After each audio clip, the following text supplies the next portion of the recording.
Hello friends, नमस्कार and welcome to समाधान। साथियों, उम्मीद करते हैं कि आप सब अच्छे होंगे और स्टडी भी कंटिन्यू चल रही होगी। और बात करेंगे साथियों, बिहार पुलिस में जो भर्ती आई है 21,391 पद। चूँकि उसमें बहुत सारे कैंडिडेट्स का है जो ओवर एज हो चुका है, यानी भर्ती समय से नहीं आ रही थी। चूँकि कोरोना काल के बाद से भर्ती आई ही नहीं है बिहार पुलिस की। और बात करेंगे दरोगा की, तो दरोगा की भी भर्ती नहीं है। और ऐसे में बहुत सारे ऐसे जेन्युइन कैंडिडेट्स हैं जिनका एज की वजह से वो बाहर हो रहा है। उनकी मांग है सरकार से कि एज को बढ़ाया जाए। तो यहाँ पे हम लोग देखेंगे बिहार पुलिस और दरोगा दोनों में छूट मिलेगा और 100% मिलेगा। और इसका प्रूफ भी मैं आपको दिखाऊंगा अपने ही कानून में सरकार कैसे फंस रही है। लेकिन इसके लिए आपको कुछ काम करना होगा, ऐसे आपको ये छूट सरकार नहीं देने वाली है।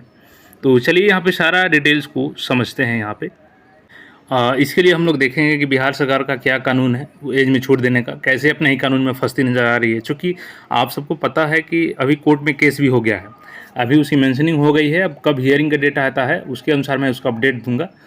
लेकिन आपको कुछ काम करनी होगी छूट लेने के लिए, जो मैं आगे इसमें बात करने वाला हूँ।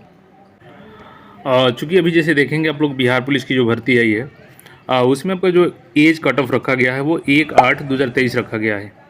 यानी जो आपका 1 अगस्त 2022 रखा गया है। 1 अगस्त 2022 के अनुसार आपका मिनिमम 18 होना चाहिए और मैक्सिमम 37 होना चाहिए अनरिजर्व कैटेगरी का। और दरोगा में भी यही रहेगा कट ऑफ। लेकिन अगर आप लोग अभी ये काम कर लेते हैं, अभी लड़ाई लड़ लेते हैं बिहार पुलिस में, तो आपको दरोगा का रास्ता साफ हो जाएगा। चूँकि इसमें छूट मिलेगा तो उसमें मिलेगा और 100% छूट मिलेगा। अब आइए यहाँ पे देखते हैं क्या प्रोविजंस है सरकार के द्वारा एज में छूट देने का। यहाँ पे देखेंगे साथियों, ये है बिहार सरकार कार्मिक एवं प्रशासनिक सुधार विभाग। और यहाँ पे नोटिस का डेट देखेंगे तो 23/1/2006। मैं यहाँ पे बता दूं कि 2005 में एक बार संशोधन किया गया था, अमेंडमेंट लाया गया था एज में छूट देने के लिए। पूरी कहानी यहाँ पे समझेंगे, आपको सारा चीज़ समझ में आ जाएगा। और आगे आपको मैं जो बात बता रहा हूँ 100% करना होगा, तभी आपको छूट मिलेगा। क्योंकि आपको पता है जैसे हनुमान जी को सारा काम तो पता था संजीवनी बूटी डालने के लिए, लेकिन उनकी शक्ति अपनी भूल गए थे, तो उनको याद दिलवाया गया। वही सरकार को भी याद दिलवाना पड़ेगा, तभी वो इसमें सुधार करेगी। देखिए यहाँ पे प्रेषक हैं राजीव लोचन जी, सरकार के अपर सचिव सेवा में सरकार के सभी विभाग, सभी विभागाध्यक्ष। और यहाँ पे देखेंगे विषय देखेंगे यहाँ पे बिहार लोक सेवा आयोग की अनुशंसा पर राज्य सरकार के सेवाओं एवं संवर्गों में भर्ती हेतु उम्र के निर्धारण के संबंध में महाशय। ये देखिए 2006 का अमेंडमेंट है 2005 का। उपयुक्त विषय के संबंध में निर्देशानुसार कहना है कि बिहार लोक सेवा आयोग की अनुशंसा पर राज्य सेवा संवर्ग में नियुक्ति की समीक्षा के क्रम में पाया गया है कि विभिन्न विभागों कार्यालयों द्वारा लोक सेवा आयोगों को समय अनुसार वार्षिक के आधार पर अधियाचना नहीं भेजे जाने के कारण प्रतिवर्ष नियुक्ति की कार्रवाई नहीं होती है। यानी इसमें कारण क्या दिखाया गया है, सबसे पहला ये मैटर समझेंगे तभी आप कनेक्ट कर पाएंगे अभी की भर्ती। इसमें दिया गया है कि जो भर्ती लगातार नहीं आती है, जिससे नियुक्ति की कार्रवाई नहीं हो पाती है हर साल, इसके कारण एक और तो कई योग्य उम्मीदवारों को लोक सेवा आयोग द्वारा आयोजित परीक्षाओं में भाग लेने का समुचित अवसर नहीं मिल पाती है। दूसरी ओर नियमित नियुक्ति नहीं होने से कार्मिक प्रबंधन में कठिनाई होती है और अनावश्यक विवाद के कारण मामला न्याय में लंबित रह जाता है। अब यहाँ पे जो देखेंगे, ये तो हो गया मैटर की भर्ती लगातार नहीं आती है और 2020 के बाद से अभी पहली बार भर्ती आई है। यानी यहाँ भी भर्ती में कंटिन्यू नहीं रहा है, डिसकंटिन्यूटी हुई है भर्ती में, चाहे वो बिहार दरोगा हो या बिहार पुलिस हो।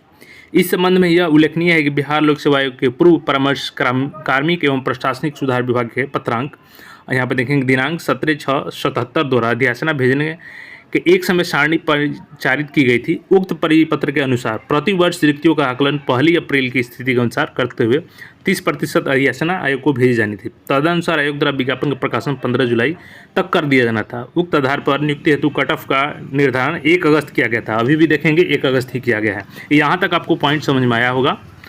परंतु हाल के वर्षों में उक्त समय सारणी का अनुपालन नहीं होने का राज्य की सेवाओं में संवर्गों में नियुक्ति के रूप में नियुक्ति कार्रवाई संभव नहीं हो पा रही है। और यही अभी भी हो रहा है कि अभी लगातार भर्ती नहीं आई है बिहार पुलिस की और दरोगा की।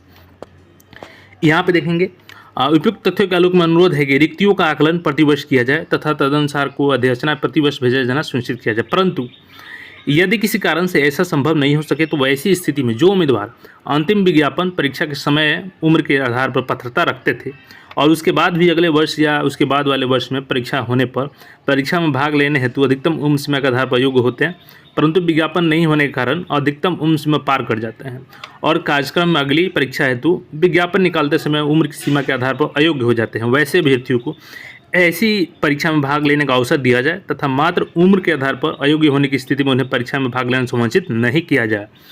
यानी अब बात करेंगे जो अभ्यर्थी जैसे कि 2020 में भर्ती आई थी, चाहे वो दरोगा की हो और बिहार पुलिस की, अगर उस परीक्षा में वो लोग एलिजिबल थे, उस समय उनका एज था, और उसके बाद जो भर्ती आने वाली थी अगले साल यानी 2021 में आती और उसमें भी उनका एज होता, लेकिन अब जो 2023 में भर्ती आई है बिहार पुलिस की और दरोगा की आने वाली है, अगर उसमें उनका अपर एज लिमिट क्रॉस कर जाता है, तो ऐसे में जो यहाँ पे कानून है, अमेंडमेंट है सरकार का कि वो एलिजिबल हैं लेकिन वैकेंसी लेट से आने के कारण उनका एज लिमिट क्रॉस कर जाता है, तो वैसे में उनको केवल उम्र के आधार पर एग्जाम से बाहर नहीं किया जा सकता है, वंचित नहीं रखा जा सकता है, उनको प्रॉपर अवसर देना होगा। अब यहाँ पे देखेंगे जो अगला नंबर पॉइंट है 4 नंबर, इस संबंध में उदाहरण स्वरूप यह स्पष्ट किया जाता है कि यदि पूर्व में अंतिम विज्ञापन 1994 में ही तथा वर्ष 1995 में या उसके बाद विज्ञापन नहीं हो सके, तो ऐसे उम्मीदवार जो 1995 में परीक्षा होने पर अधिकतम उम्र सीमा पार नहीं कर गए होते तथा उसके बाद के वर्षों में उम्र सीमा पार कर लेते हैं, तो अगली परीक्षा 2002 में भी आयोजित हो तो उन्हें मात्र वर्ष 2002 की परीक्षा में भाग लेने तो उम्र सीमा के आधार पर आयोग को घोषित नहीं किया जा सकता है। तो देख सकते हैं ये 1995 और 5 वर्षों का अंतर है और यहाँ पे तो केवल 3 वर्षों का अंतर है, तो बिल्कुल आपको मिलना चाहिए और मिलेगा भी। आपको करना होगा कुछ काम में जो आपको बताऊँगा। आपसे अनुरोध है कि उपरोक्त निर्देशों के आलोक में कार्रवाई सुनिश्चित की जाए और विश्वासभाजन यहाँ पर दिया गया है और यहाँ पर देखेंगे तो प्रतिलिपि हर विभागों को यहाँ पर भेजा गया है। अब आप सोचेंगे कि इस नोटिस क्या मतलब है, तो इस नोटिस का यही मतलब है कि ये खुद सरकार ने ये अधिसूचना जारी की थी और इस अधिसूचना के आधार पे जो अभ्यर्थी वैकेंसी समय से न आने के कारण उम्र सीमा पार कर लेते हैं तो उनको छूट दिया जाना है।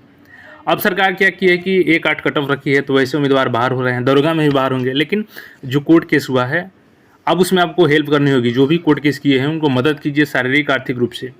और दूसरी चीज़, इस वीडियो को इतना शेयर कीजिए कि सरकार तक भी पहुंचे ताकि उनको भी पता चले कि खुद हमने ये कानून बनाया था और उसका उल्लंघन कर रहे हैं।